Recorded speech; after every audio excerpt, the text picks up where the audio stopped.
what to say about the undescribable, ungraspable.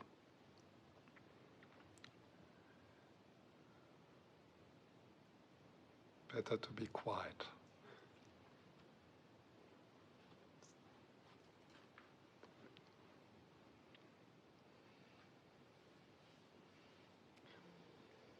But I'm really happy to see all of you again. It's really nice. It feels a long time ago, but then also not. It's so strange. I can't even remember when I was here last time. But, yeah, still, there is a bond or a connection.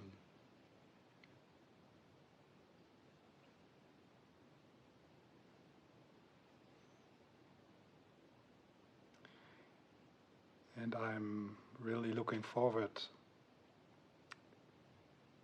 to explore this text with you.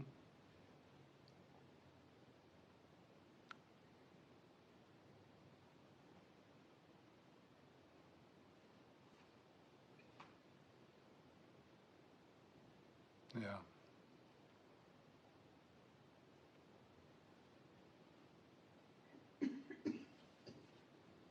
And I'm happy that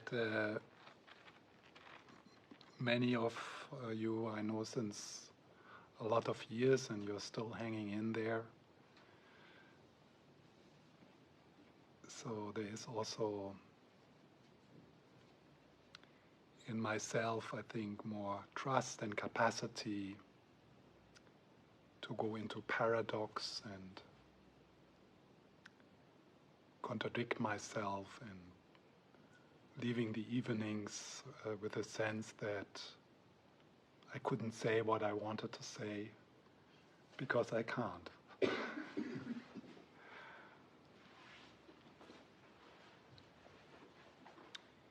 So the subject matter or the invitation of this text is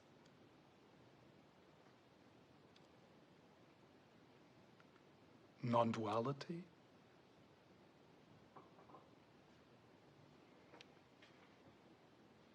It is exploring the possibility to awake from the illusion of separation, to awake from the illusion of a separate solid I, to awake from the identification with the narrative self and all its suffering and struggle and aggression and violence and addiction.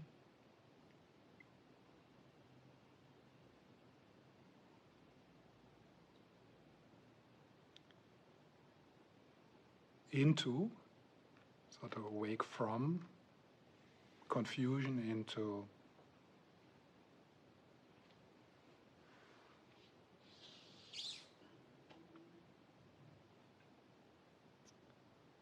what word one can choose, many words. Also in this text, metaphors. The Tibetan word would be Rigpa.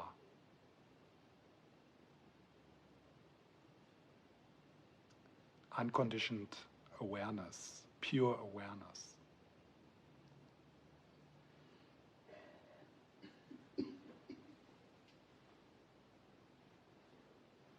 Essence love.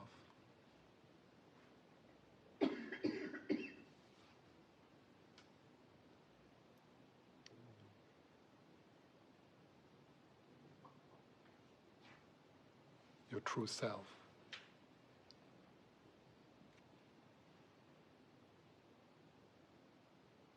And the radical message in this text is that right now, in this moment, we have everything available to be complete.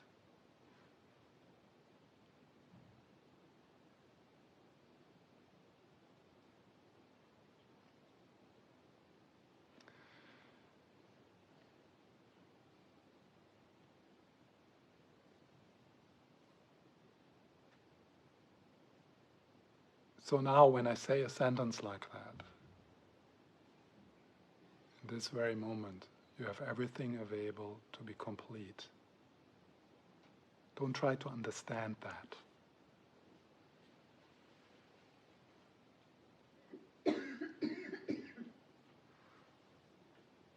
So the way to relate to these teachings and to this text is to listen with your whole body, with your whole heart, and to be curious about your response.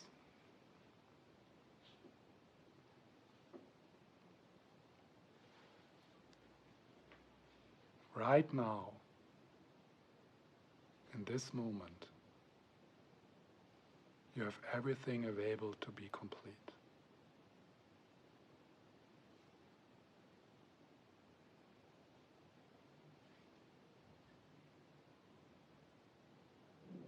And just listen inside. What comes up for you?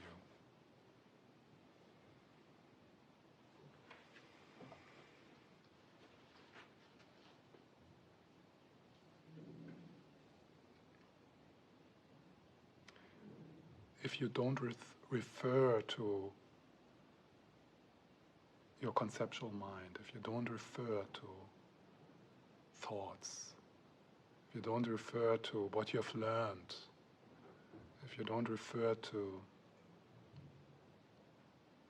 spiritual, religious, scientific knowledge,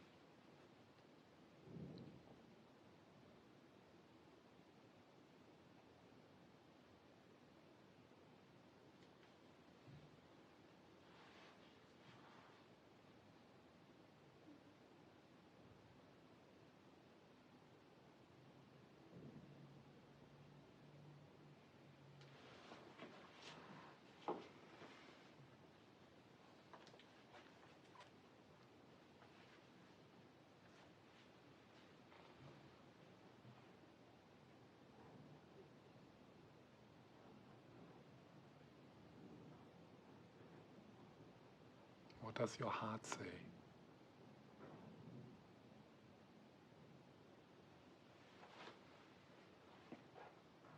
So something in you, deep, deep, below the layers of all the hopes and fears, below the layers of the identification, what you think you are, is there something which says, maybe quite loudly, yes, I know, finally I hear that. Or maybe it is just a faint whisper, like a memory from childhood, where education and culture have not screwed up your being.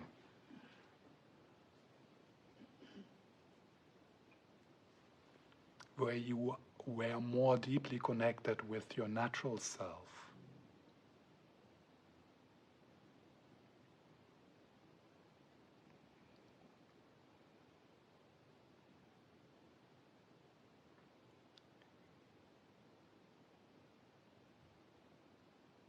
So this is the way how to read this text. Your conceptual mind, your knowledge, is in this matter useless.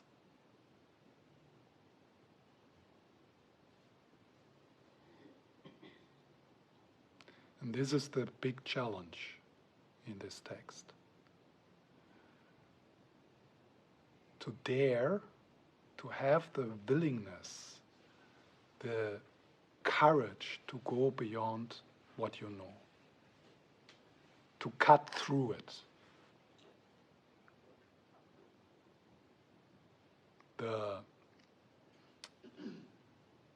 This text belongs to an approach within the Dzogchen tradition, which is called Trackless, cutting through. Cutting through the projections, stories, identifications, looking through.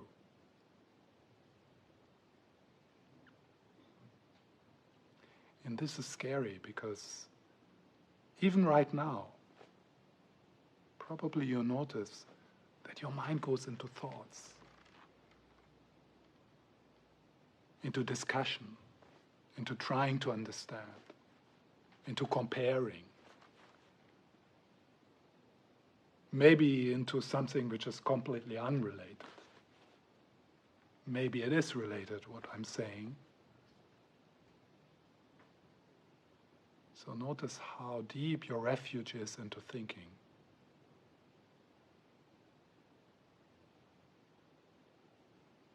And how precious these moments are. Maybe even a split of a second where there's a gap. And you're just here.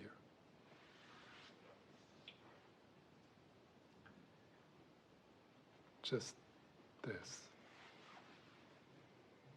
Without referring to thoughts. Without referring to meaning giving. And this process can go deeper and deeper and deeper. Because initially, we are not even aware that the sense of separation we have is just a thought. It is meaning giving. It's a conceptual aspect of our mind which creates the sense of separation.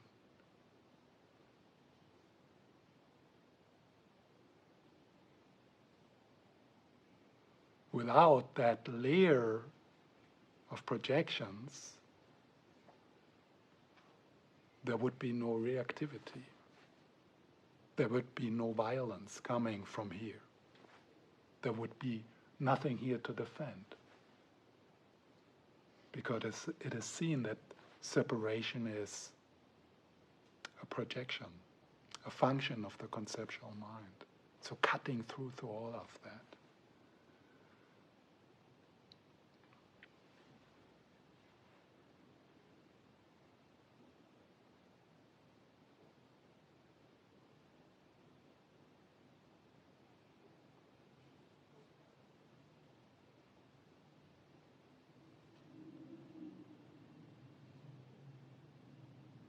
In other words, this text is an invitation to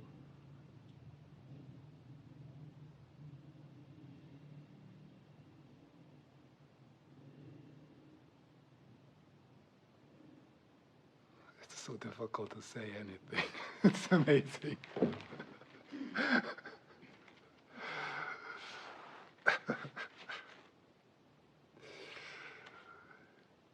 An invitation to discover who you are without referring to thoughts.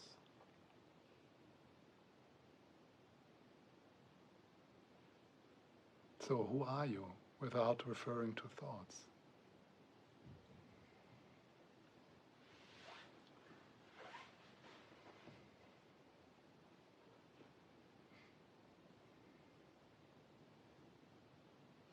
I don't understand this, it's just a thought. I don't know what he's talking about, it's just a thought.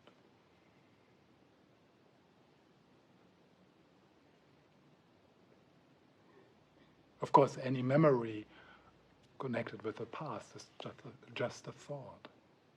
Your name is just a thought. I am like this and that is just a thought.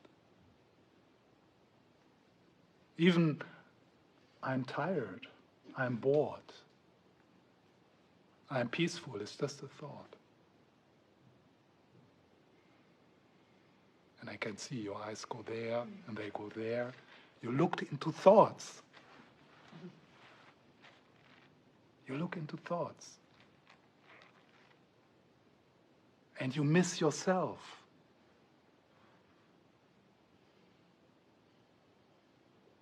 You miss yourself.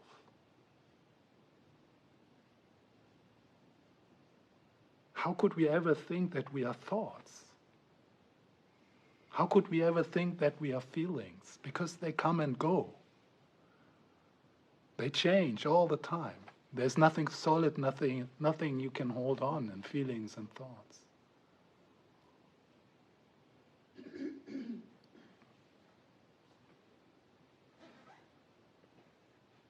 So who are you without referring to thoughts?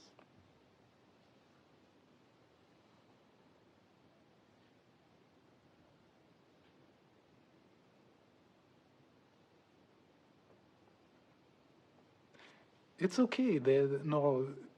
Since we have not stabilized our mind through meditation, or maybe we are not very skilled in that, that doesn't matter. Thoughts can happen. Just don't look there. Look to yourself.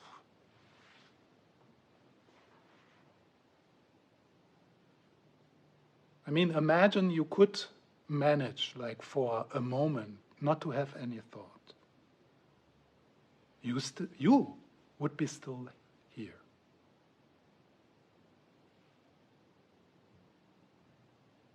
Look there. To that I amness, which is prior to any thought. And then realize that even I am is just a thought.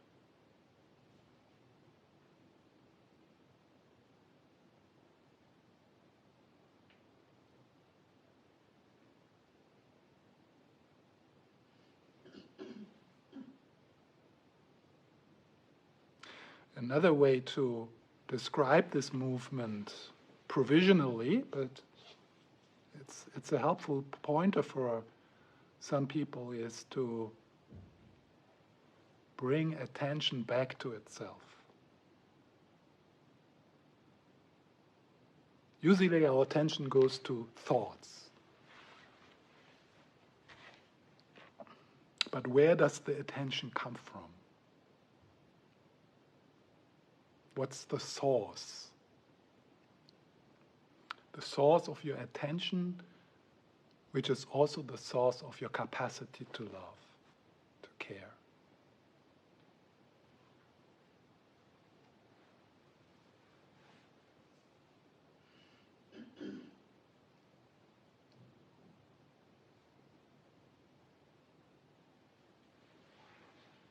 So in this journey now, meeting this text, we become more and more curious about that which is thinking, and not what's the content of the thoughts.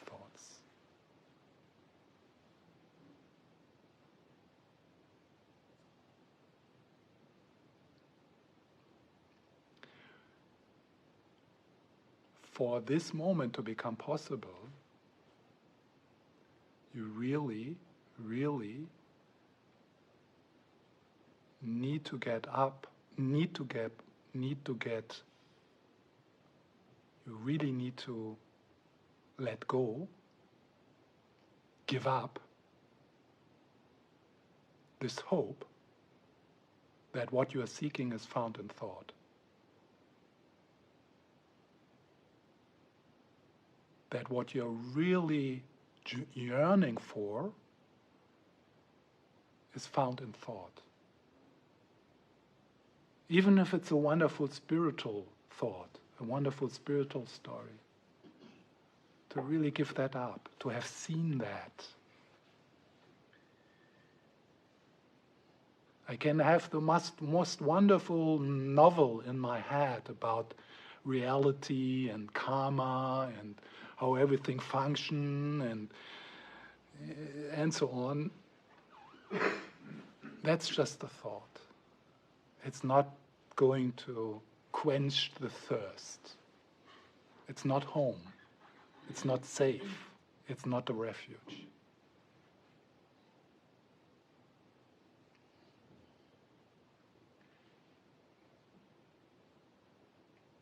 Instead, this text invites us to take refuge into stillness.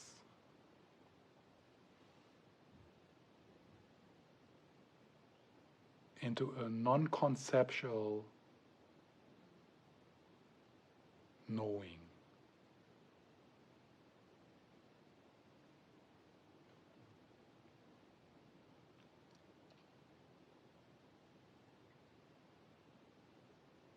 So one challenge with this text is our addiction to figure things out.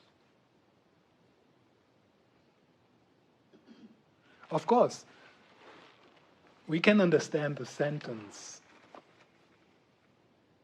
emptiness, prajnaparamita, non-duality, the nature of your mind, Rigpa, is undescribable, ungraspable.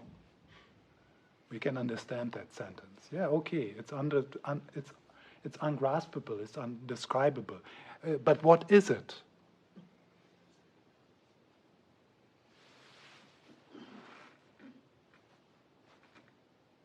Waiting for a conceptual answer.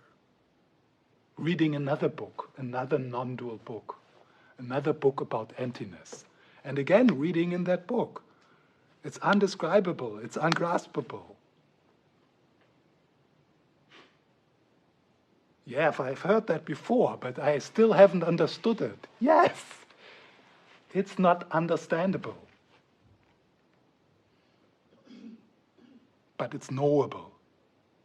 Even that is a bit too much to say it's knowable. So that's why this is sometimes called not knowing.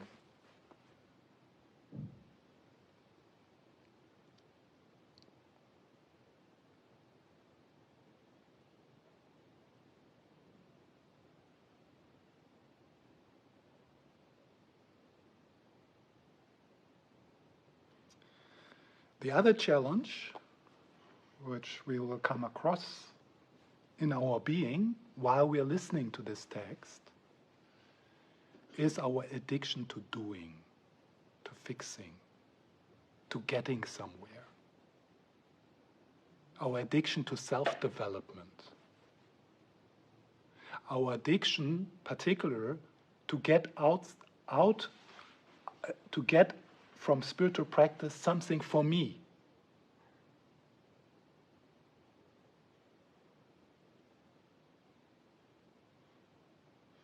To feel better, to be more successful, to be more healthy, for me.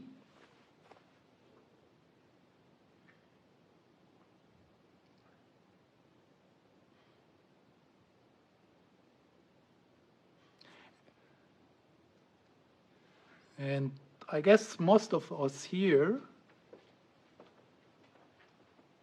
we have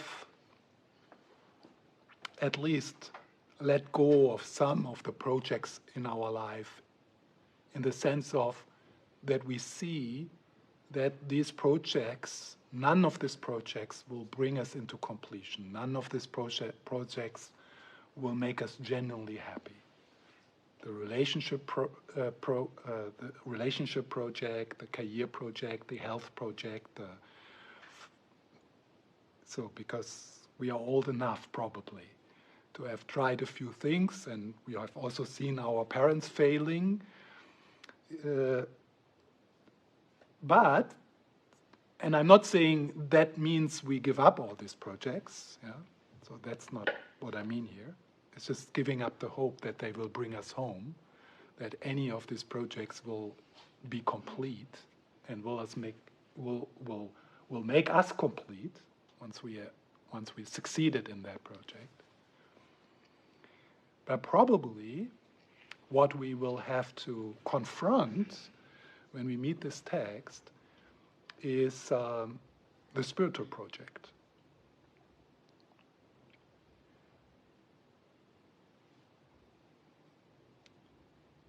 The progressive path. The idea of training. The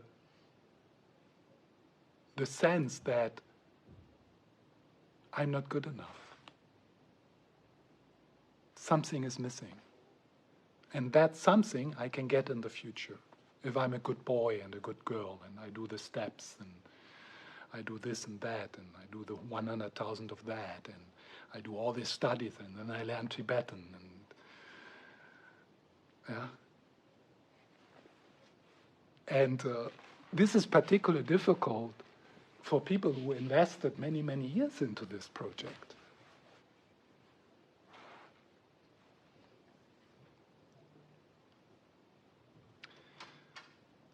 So when we work with this text and we listen to these invitations, be aware of those two parts of you, the doer and the thinker. How do they feel? Where do they come up? Be curious about them. Make them part of this journey.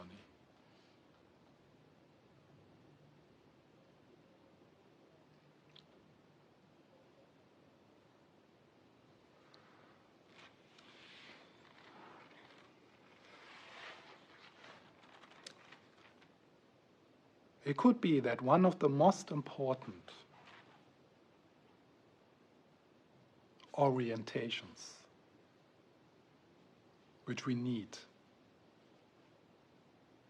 when we make this journey with this text is an uncompromising intention to wake up.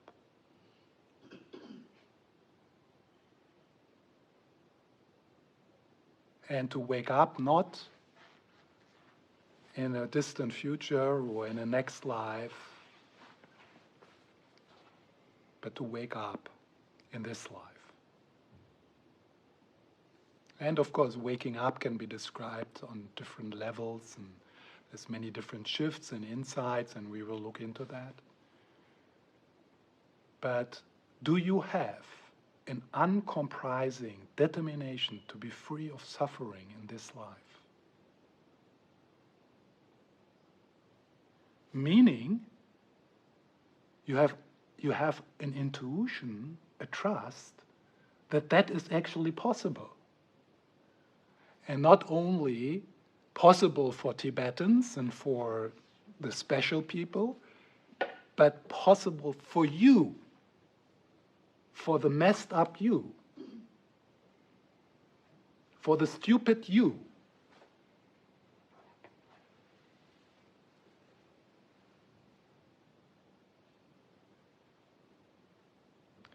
So an uncompromising intention, intuition,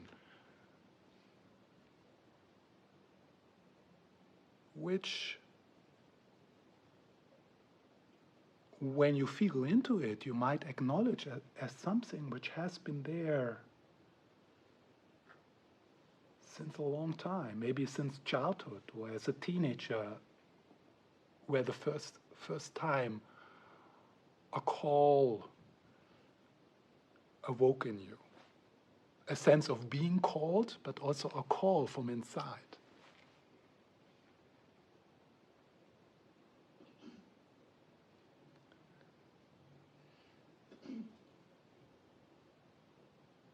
And then periods in our life where we don't listen to that call anymore, where we disregard it.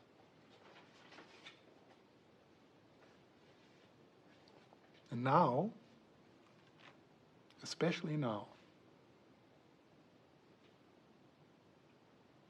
because we enter this text, we know each other, we bring together as a group meditative experience into this journey. Enough knowledge, enough practice. We have done the groundwork.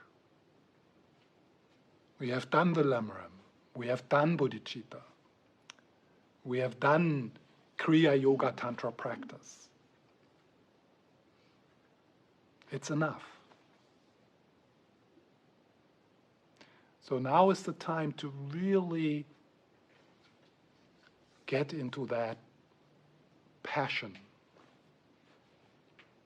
to prioritize awakening, meaning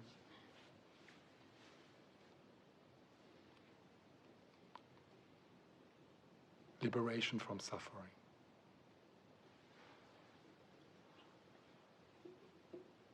Not liberation from pain, not liberation from difficult feelings, not liberation from sickness, old age, and death.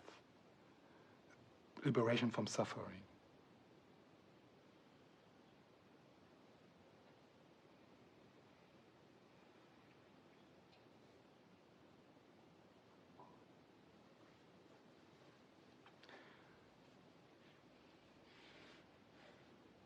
And then not only that, but liberation from suffering for the benefit of all.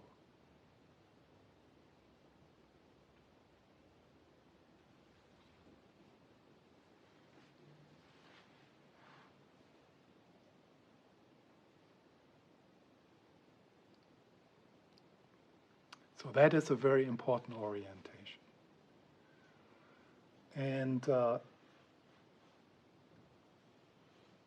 if that is not available for you, that's fine. Maybe it will awaken throughout the journey with this text. Or it will be rekindled.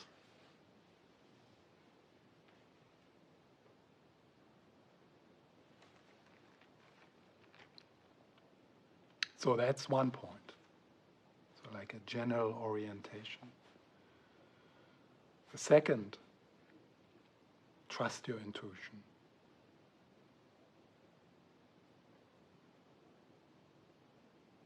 And here intuition, again, not up here, but a deep, silent intuition. It's time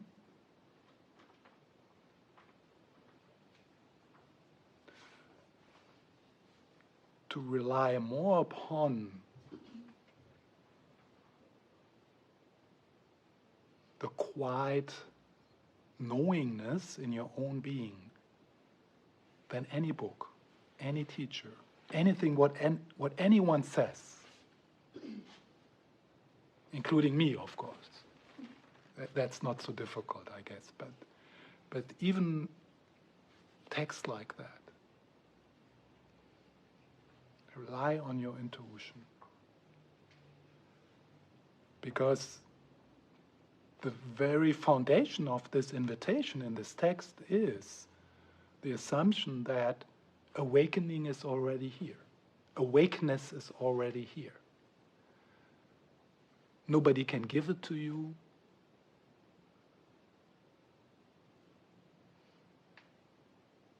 It's not found in books. No teacher can give it to you. It's not found in other places. It's also not found in other life circumstances.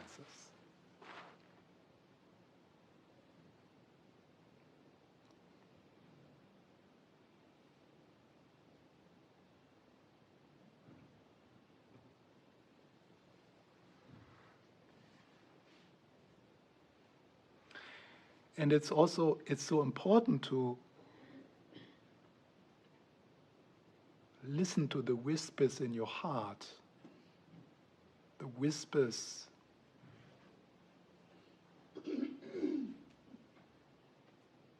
in your capacity to love everything,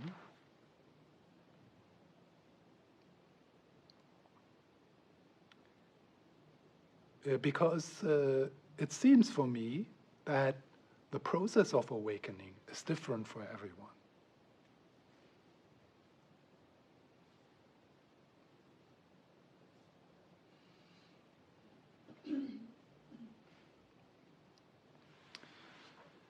So the third orientation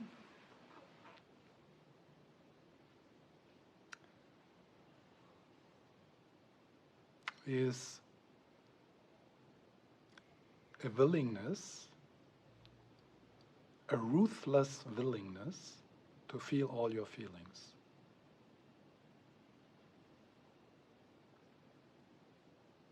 And to be radical, authentic with that.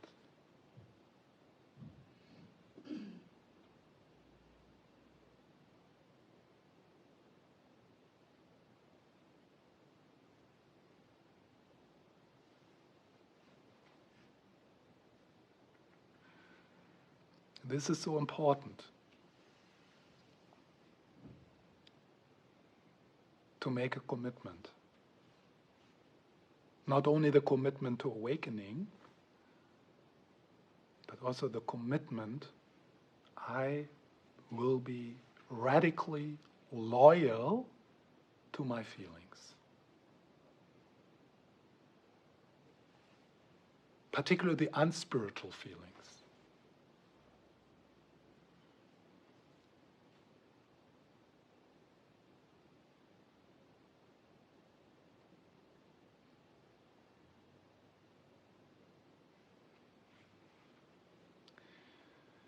One reason for that is, I talked about spiritual bypassing before. It's easy for the narrative self, for the neurotic self, to use teachings on non-duality and non-self just to not be who you are, and not to be authentic who you are, and not to be loyal to your greed, to your addiction, to the many things which are coming out, which you are ashamed of, or you not even become aware of because it's so embarrassing. But the other reason is, it seems that in this processes of awakening where we let go of our defense mechanism, that unfelt feeling emerge.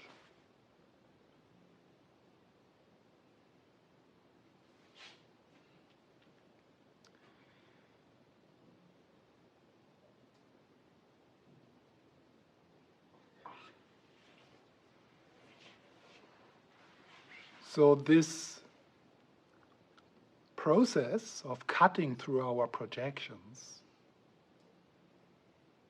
into the experience of non-duality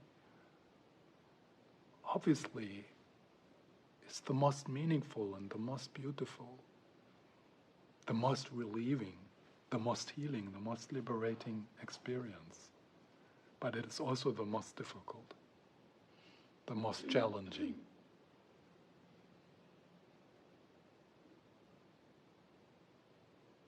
Nobody ever regretted it, but actually some people want to think, to check, do you really want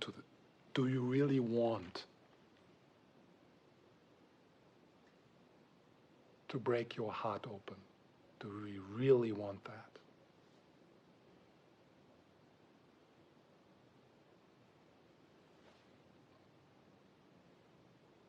And if the answer is yes,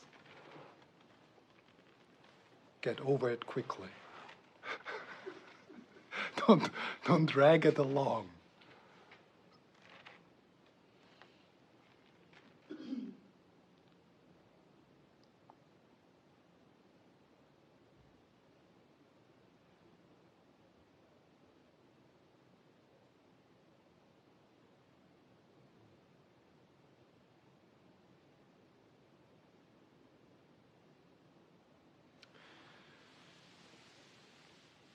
So I'm not expecting that we will finish this text. I don't think we will get to the title today.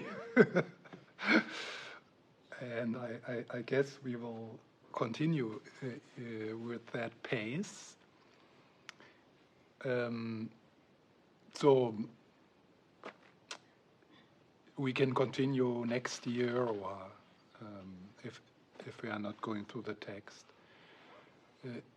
And if it's possible for you, and if you find that connection with that text, then regard this text as a life's companion. You know, something which you have around, something you refer to again and again, something which is a source of inspiration, a source of reminders. And I said that before, but don't regard this text as a source for information, as a source for understanding. We have covered that. You know enough. You know enough about the Buddhist teachings. There's not much more. I mean, of course, Gelug tradition, they go so complicated. You can spend your whole life reading text and studying. Yeah? But most of us here, we have received the basic teachings. That's it. We don't need to put 10 more years of studying yet another Lamrim text. It's the same. Yeah?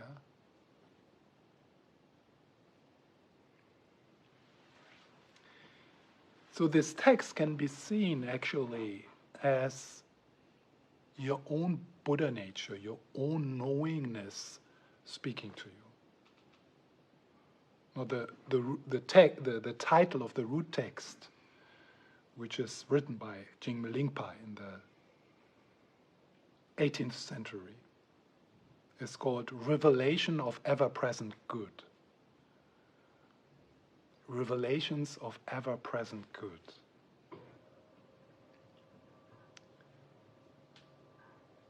I mean, just ever-present good is a word to kind of,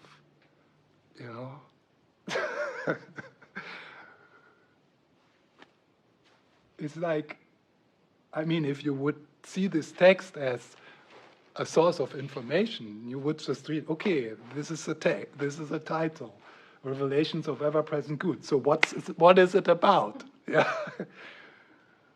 But actually, this is like a mantra, which we can sing, which we can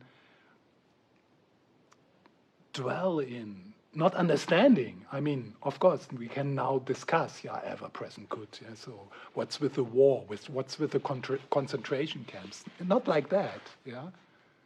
Ever-present good. And maybe this doesn't resonate with you, so it's a lot about resonance. So the transmission happens through resonance, not through understanding. So maybe ever-present good, revelations of it's like, for me, it's like, wow. It's like revelations of ever-present good. Yeah, maybe for you it's nothing. Yeah, but hopefully there will be a word, a metaphor, a poem in this text, which will resonate with what is already awake in you. Of course, in one way, when I talk, but also when we read the commentary of Ken McLeod, there is a bit of talk to the narrative self as well, to the one who wants to know and the one who wants to do something, and the one who wants to get something out of this for me. Yeah? So there is a bit of that. And it's also probably this one who brought you here. Yeah? But actually, that's not the audience for this text. It's just a bystander who gets a bit of candies so that it stays. Yeah? A bit of hope. Yeah, I'm saying there's nothing in you there's nothing here for you, but actually there is. Something like that. Yeah? Because it's liberation, it's freedom for suffering. It's freedom from suffering. So the I, as a separate I, likes to hear that and stays around.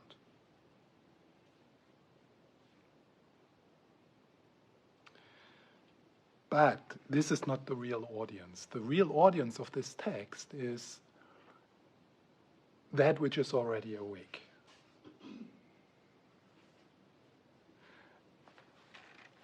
And entering this text is like entering, or is connecting, is listening to your own Buddha nature, to your own awakeness. Ever-present good is the translation Ken McLeod chose for Samantabhadra, the primordial Buddha, Buddha nature. So the title of this text is Revelations of your own Buddha nature, your own radiant, innate wisdom and capacity to love everything.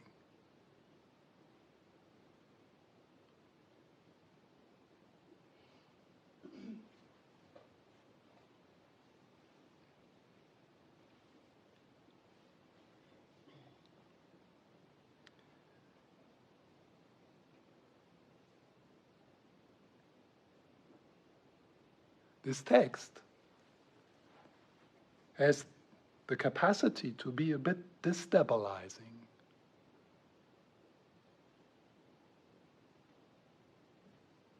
For example, Ken McLeod, after he taught some of the retreats called Trackless path, he gave up to be a teacher. He stopped teaching. And he was a known teacher. He was a successful teacher. He could have done that for the rest of his life. He couldn't anymore.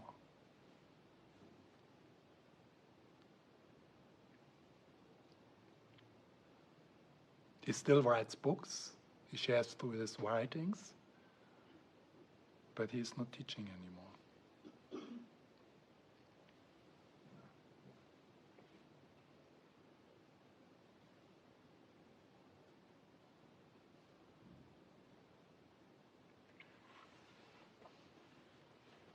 Let's see.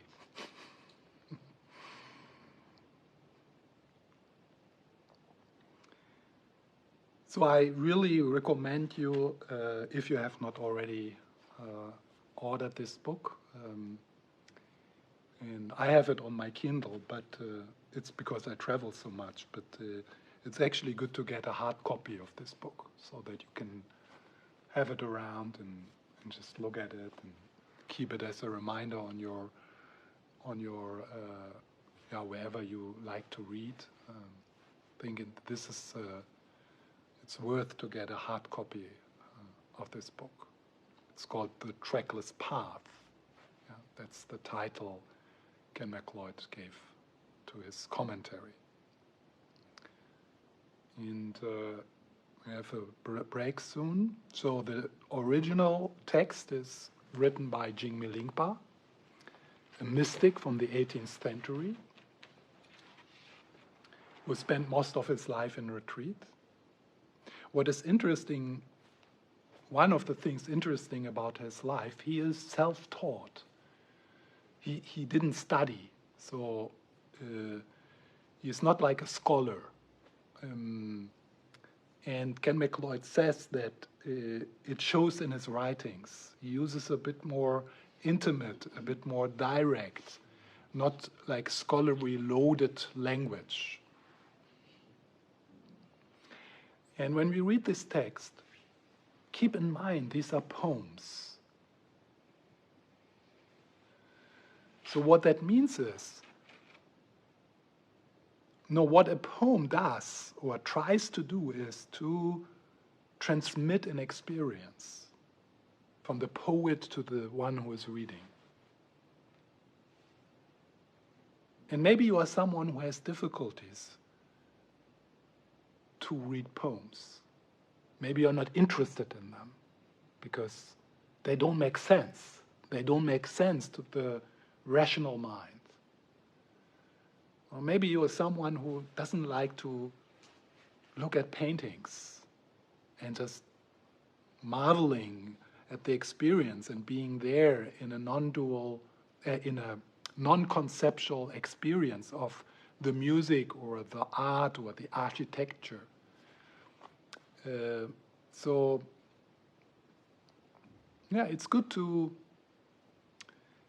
to see that we all have our talents and our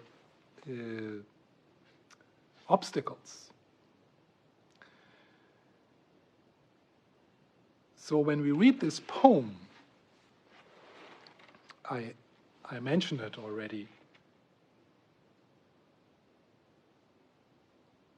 The most important thing here to be curious about is what is happening in you.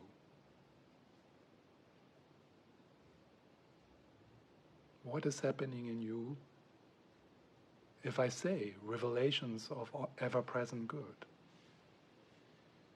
Yeah.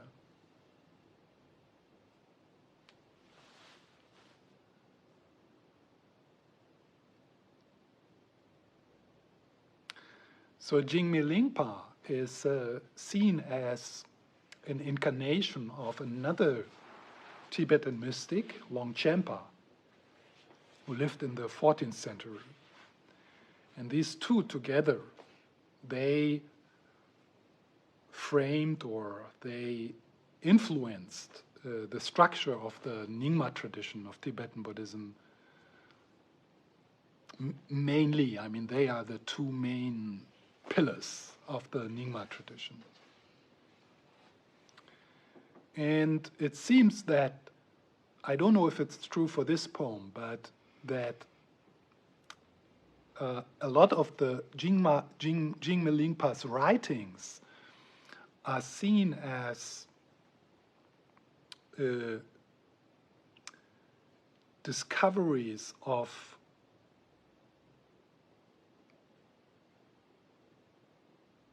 termas, is the Tibetan word, mind treasures, which the mind stream of Longchenpa carried through the centuries until that mind stream embodies itself in the life of Jigmé Lingpa, carrying these mind treasures in him.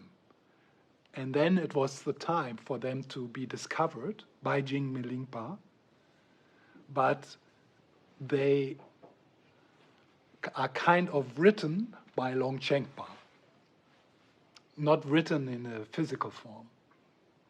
Yeah. So Jigmé Lingpa is what in the Tibetan tradition is called a terton.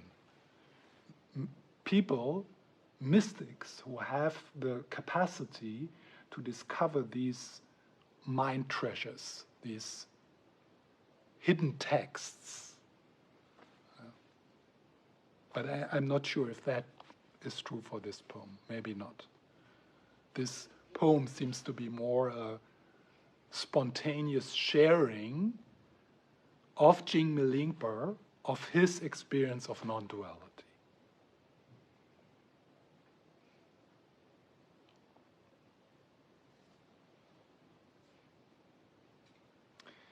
What makes this translation particularly accessible to us is that it was translated by Ken McLeod. Because Ken McLeod is one of those translators who is more committed to transmit the experience which is expressed in the poem than being true to the original words, which is also a valuable way to translate a text, to kind of be like a tight ass around what the words mean and to be true to that. But of course, in poems, it's a different thing. Yeah, to translate in another language into another culture a poem, much more is needed than knowing the words. And Ken McLeod dares to do that based on his whole life of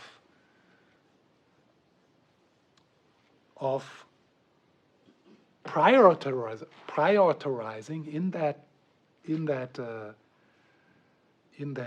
passion which I mentioned in the beginning, the intention to wake up, the intention to, or the willingness to make that knowing, this particular way of knowing, the main thing in his life. So based on that, he dares to transmit to us, in his translation, the experience of Jigmé Lingpa of non-duality, of our true nature.